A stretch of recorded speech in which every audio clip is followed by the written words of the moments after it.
안녕하십니까. 열성건축의 이병관 건축사입니다. 2025년 1회차 1교시 배치계획 문제를 가지고 문제 조건 하나하나 분석하면서 풀어가는 훈련하고 있고요. 세 번째 강의죠. 주차장 위치 잡기에 관련해서 여러분들과 이제 말씀을 나누도록 하겠어요. 물론 이제 주차장 위치 잡기도 중요한데 배치 시설물의 위치 잡는 것도 중요하죠. 그래서 배치 시설물들, 그러니까 시설물 위치 잡는 거죠. 시설물 위치. 이제 전체적으로 하면. 그래서 이런 세 번째 강의에서 시설물의 위치를 주어진 설계 조건들을 어떻게 활용할 건가에 대한 분석들을 이제 하나씩 해보려고 합니다. 시작하죠. 시설물 위치 잡을 때 제일 중요한 건요, 여러분들께서 이제 문제 조건 보시면 일단은 이제 고려사항의 7번 보시면 기술지원센터는 제배동 1, 2, 3과의 연계를 고려하라고 되어 있어요. 기술지원센터가 여기서부터 여기까지 40m예요. 그러면 40m 곱하기 12m인데요. 그 다음에 진입마당을 통해서 횡단보도와 진입마당에서 이제 횡단보도로 연결된다고 되어 있는데요.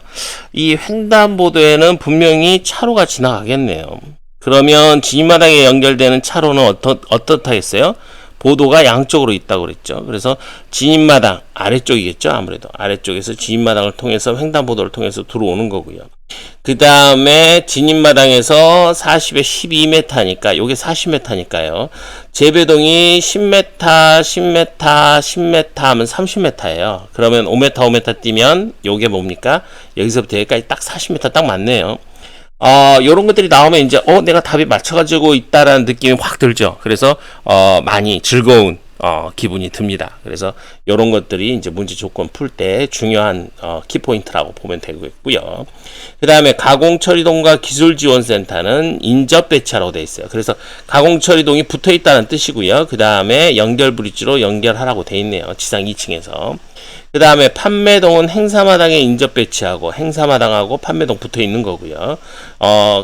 강조되는 문구들 이제 내용 확인하시고요. 그 다음에 지상 2층에서 가공처리동과 연결 브릿지를 3m 계획해라 이렇게 되어 있어요. 그러면 문제 조건을 다시 한번 읽어보면 기술지원센터가 있다라는 거고, 그 기술지원센터와 가공처리동이 연결 브릿지로 연결된다는 거고, 그 연결 브릿지로 연결되는데 판매동이 다시 연결 브릿지로 연결된다는 거고, 그 다음에 행사마당은 판매동하고 인접 배치하라는 거고, 얘와 얘 인접 배치, 얘와 얘 인접 배치, 요거 두 개 인접 배치하면서 그 다음에 건물은 네모, 그 다음에 외부 공간은 동그라미로 계획하면서 하나씩 풀어가는 거네요.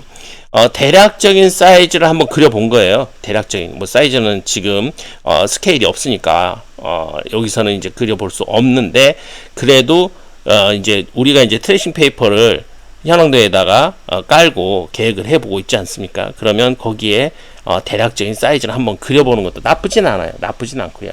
그 다음에 기술지원센터 요거 정도는 우리가 태블릿 기법을 좀 활용하면 좋겠죠. 태블릿 기법이라는 게 뭐냐 하면 잘라서 논다라는 뜻이에요. 잘라서 논다. 그럼 뭘 자르냐? 트레이싱 페이퍼를 자를 거냐? 이제 원칙은 트레이싱 페이퍼를 훼손하면 안 되게 돼 있죠. 그럼 뭘 자르죠? 저 같으면 지우개라도 자르겠어요. 아니면 마카라도 부러뜨리겠습니다. 그렇게 해서 위치를 잡아보는 훈련 중요합니다. 그래서 기술지원센터 요거 위치 잡는 거 중요하다고 말씀드렸어요. 그 다음에 행사마당이 어떻대요?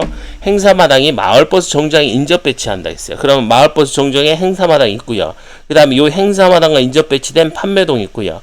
그 판매동과 인접 배치된 뭐가 있다고요? 위에서 보면 가공처리동이 있고요. 가공처리동과 인접 배치된 뭐가 있다고요? 기술지원센터가 있다는 거죠. 그죠? 위치가 요렇게 되는데, 물론 꼭 요렇게 되는 건 아니에요. 이런 식으로 배열된다, 이건 말도 안 되죠. 말도 안 되는 거고, 행사마당이 이제 여기 배치되면 요 면적이 이제 얼마나 나오는가 확인해 보는 거고요. 자, 그러면 면적 계산할 때는 이제 쉽죠. 요 사이즈 범위 내에서 여기 잘려 나가는 사이즈 대략 스케일 찍어갖고 대충 배치하면 돼요. 그렇죠? 예, 고를 땐 그렇게 하시고, 그 다음에 행사마당의 판매동을 여기에 놓을 거냐, 아니면 여기다 놓을 거냐, 요것들을 이제 판단하는 건데, 판매동이 이제 지하 1층으로 들어가서 지상 2층으로 나오게 돼 있죠. 그러면 이제 여기 있을 확률이 높죠. 여기 있을 확률이 높고요. 그 다음에 판매동이 여기 있으면 가공처리동이 어디 있을 거냐? 이쪽에 있을 거냐? 아니면 이쪽에 있을 거냐? 요거에 대해서 이제 여러분들이 검토를 해봐야 될 것 같고요. 그 다음에 진입마당의 위치가 판매동에 이렇게 있으면 진입마당 위치가 많이 협소해진다는 것도 확인해 볼 필요가 있어요. 자, 다시 넘어가서 행사마당은 마을버스 정류장에 인접 배치하고 지형을 활용한 계단형 관람석. 그럼 계단형 관람석이란 건 이런 식으로 계단형이 돼 있고 관람석이 형성돼 있다는 뜻이죠. 그렇죠? 그 다음에 여기서부터 여기까지 행사마당이라는 뜻이고요. 레벨 0에서 레벨 4까지 계단형 관람석이 형성된다는 뜻이겠네요. 그래서 경사진 계단형 관람석이 형성된다. 참고하시면 되겠고요. 다음 조건 한번 볼까요? 다음 조건 보시면요. 자, 5개 작업장은 차로에 접하도록 계획한다고 되어 있어요.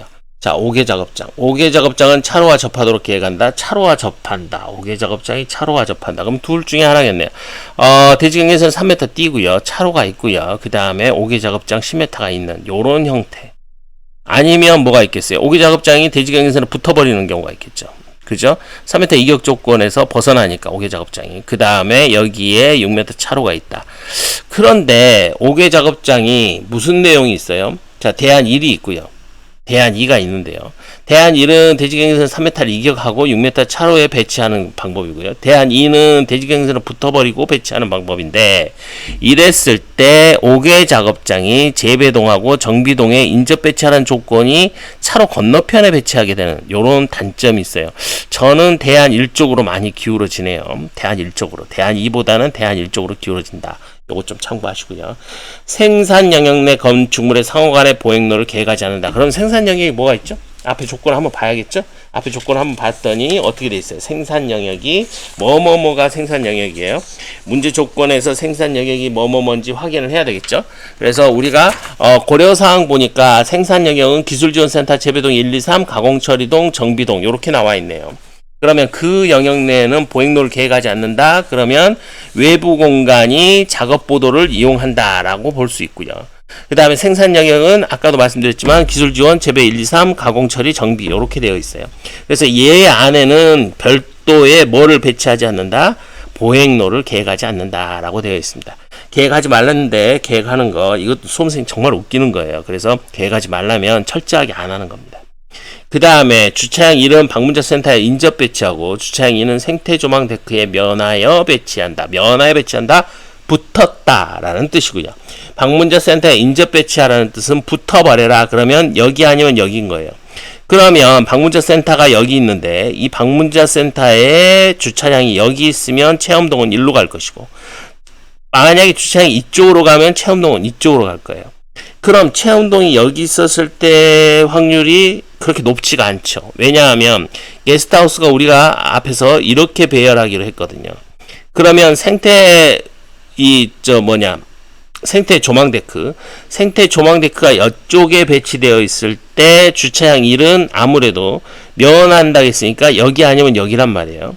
그렇죠? 면한다고 했으니까. 그렇다면 문제 조건상에서 봤을 때 여기서 여기까지 기존 산책로를 연결하는 보행로가 연결될 거고, 휴게마당까지. 그렇다면 이쪽에 주차장이 있을 때 진입마당, 이쪽에 체험동이 있을 때 진입마당, 요 두 가지를 복합적으로 계획을 해봐야 된다는 게 이제 의문시 되네요. 자, 이쪽에서 들어오고요. 그 다음에 이쪽으로 나가는데 문제 조건은 조그만 주차장 2는 여기 어디 있는 거고요. 그 다음에 커다란 주차장 1은 여기 어디 있는 거네요. 그렇죠? 그래서 요 범위 내에서 우리가 계획을 한다라는 거를 뭘 찾는 겁니까? 영역을 찾는 거다. 그래서 여기 있다, 여기 있다. 이 영역을 찾는 거, 이거를 영역성 검토라고 해요. 그래서 영역성을 검토하고 그 다음에 포위망을 점점점 줄여들어서 그 다음에 내가 위치를 딱 지정해서 들어간다. 쉽지 않죠? 그렇죠? 쉽지 않습니다. 그래서 이런 쉽지 않은 문제들을 풀어나가는 훈련 계속 반복적으로 했을 때 여러분들 실력이 향상된다는 거 명심하시고요.